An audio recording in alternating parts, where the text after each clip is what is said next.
সুনামগঞ্জের হাওরে নারী পুরুষ ও শিশু কিশোর সবাই ধান শুকাতে ব্যস্ত।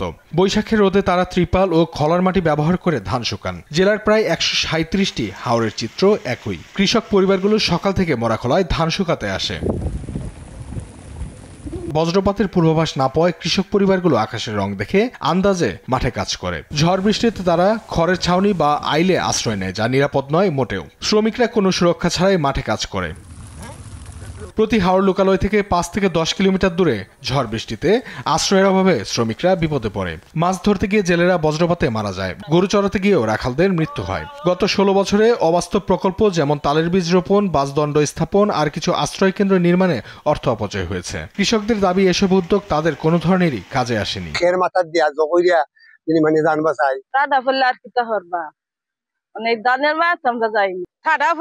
মানুষের ক্ষতি হয়, গরু বাছুর হাইরে হাসে তা গরু বাছুর তো ক্ষতি হয়, গরু বাছুর উপরে।